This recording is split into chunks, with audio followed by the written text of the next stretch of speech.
क्या पढ़ाएंगे अपन? 5वां पाठ अनोखी सूझ। तो बात है पुराने जमाने, कौन सी जमाने की? पुराने। उन दिनों क्या हुआ कि देवता और दानवों की युद्ध होता रहता। देवता और दानवों की क्या होती थी? युद्ध का मतलब होता है है ना। तो दोनों पक्ष मिलकर एक बार क्या किसके पास गए? प्रजापति के पास गए। किसके पास गए? प्रजापति के पास। प्रजापति जान को किसको बोलते हैं? ब्रह्मा जी को। ब्रह्मा जी के पास गए प्रजापति के पास, है ना। जाके बोले, मान्यवर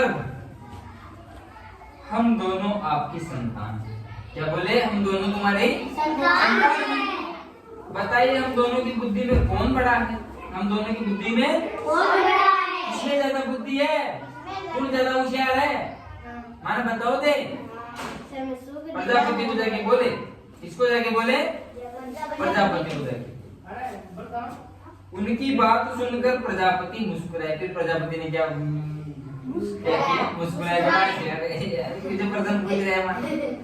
मन में सोचने लगे कैसे बताऊं भाई, इन्हें बताऊं मैं अच्छो है तो ये नाराज हो जाएंगे, और इनको अगर अच्छा बताता हूँ तो ये नाराज हो जाएंगे। अब मैं काय करूं, क्या ज्ञान बताऊं भाई? नाम बुद्धि में कौन श्रेष्ठ है, किसमें ज्यादा बुद्धि है, मैं इनको कैसे बताऊं?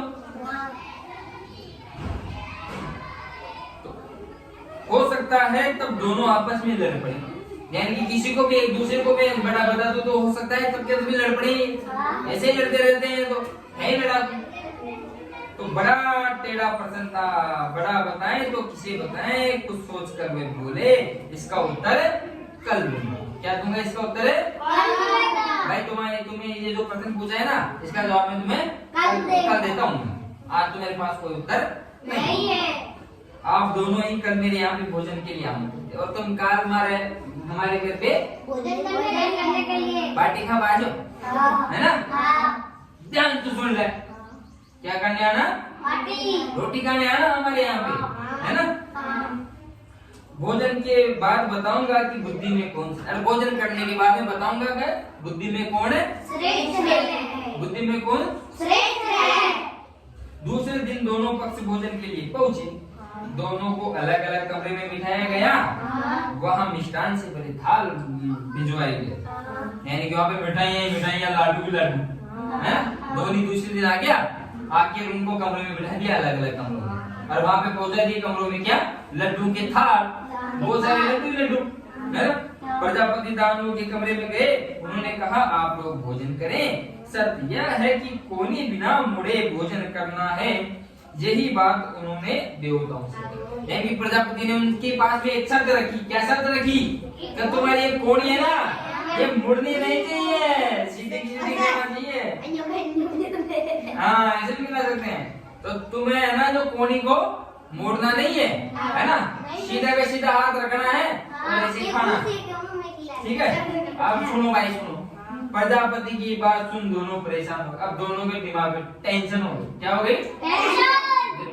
टेंशन हो गई। क्या हो गया?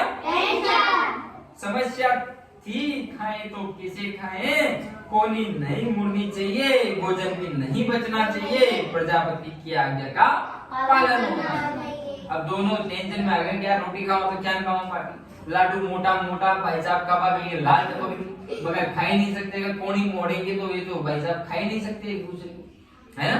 अपन खा ही नहीं सकते ना। अरे नहीं बचना चाहिए खाना, कुछ भी नहीं, नहीं बिखरना चाहिए नीचे, बिखरना नहीं चाहिए। ऐसा नहीं है लाडू तोड़ा नीचे पड़ जाओ आदो, है ना, बिखरना भी नहीं चाहिए।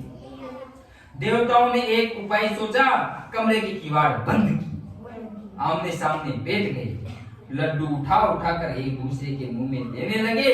कुछ देर में थाल साफ हो गया, देवता खा गया पूरा लड्डू, सारे लड्डू समाप्त हो गए। न वो हल्ला न शोरगुल, देवताओं ने शांति पूजन, यानी देवताओं ने क्या किया? एक दूसरे के सामने बैठ गए, बीच में थाली रखी थी और एक दूसरे को ऐसे लड्डू दे देंगे। जैसे मैं ना जो इसको गीता को लड्डू खिला रहा हूँ, गीता मुझे लड्डू खिला रही है, तो लड्डू बचेगा ही नहीं, नीचे गिरेगा ही नहीं, कोनी मुड़ेगी ही नहीं, शोर भी नहीं होगा। चुपचाप शोर कैसे होगा? लाडू मुंडा में भी और गीता चुप कैसे खाएगी, है ना। तो इसलिए शोर भी नहीं होगा और आराम से भोजन खत्म हो गया। दानव अपने कमरे में परेशान, दानवों के पास इतनी बुद्धि, वो परेशान हो रहे, सोचने लगे बेकार ही आए यहाँ पे, नहीं आते हैं तो ये परीक्षा भी नहीं देनी, और फालतू की परीक्षा दे, आ ही गए हैं तो परीक्षा भी देनी ही पड़ेगी, अब आएंगे तो परीक्षा भी दे रहे।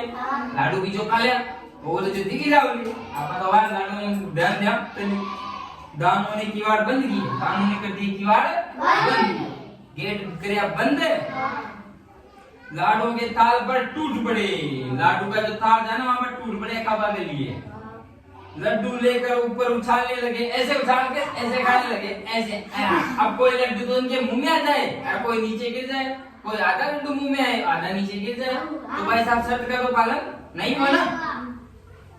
तो लड्डू जब नीचे आते तो मुंह खोल कर लपकते ऐसे, लड्डू जमीन पर गिरते और चूर चूर हो जाते, कमरे से हो ही हो की आवाज आती रही, चीखते चिल्लाते और लड़ते झगड़ते रहे, यानी कि उनके झगड़ा होता रहा, किसी के लड्डू मुंह में आया, कोई चिल्लाया, क्या क्या शोरगुल किया उन लोगों ने, दरवाजा ही बंद कर दी। सारी स्थिति स्पष्ट थी, प्रजापति ने कहा देवता ही श्रेष्ठ है। अब प्रजापति ने देख लिया भाई तुम लोगों ने तो बहुत ज्यादा शोरगुल किया है, इन्होंने बेचारों ने शोरगुल किया नहीं, बिल्कुल भी आराम से सारे लड्डू खा गए, तुम तो बिखेर दिया आधे तो और आधे खाए नहीं है, तो तुम लोग तो, अब बुद्धि में श्रेष्ठ कौन है? देवता है ना, देवता, क्योंकि उन्होंने सत्य का पालन किया था। जानते हो क्यों? इसलिए कि इन्होंने सहकार की भावना से काम किया, खुद भी खाओ और दूसरे को भी खिलाओ, जीवो और जीने दो, यह भी इसकी विशेषता है।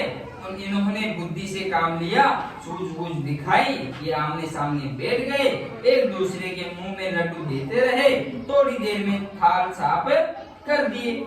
दूसरी तरफ दानवों ने सबका पालन नहीं किया, लड्डू उछालते रहे, उन्हें पाने के लिए लपकते रहे, न खुद खाए न दूसरे को खाने दिया, लड्डू तो बिगड़े ही, पेट भी नहीं भरा, यानी कि दानवों ने लड्डू भी बिगाड़ दिए, ढंग से खाए भी नहीं, उनका पेट भी नहीं भरा, तो कोई मतलब ही नहीं निकला लड्डू खाने का। ठीक है, तो इनसे शिक्षण संकेत है, यानी कि जिसके पास बुद्धि है, अब मेरा फोन लेके आओ, ऐसे कैसे लिया?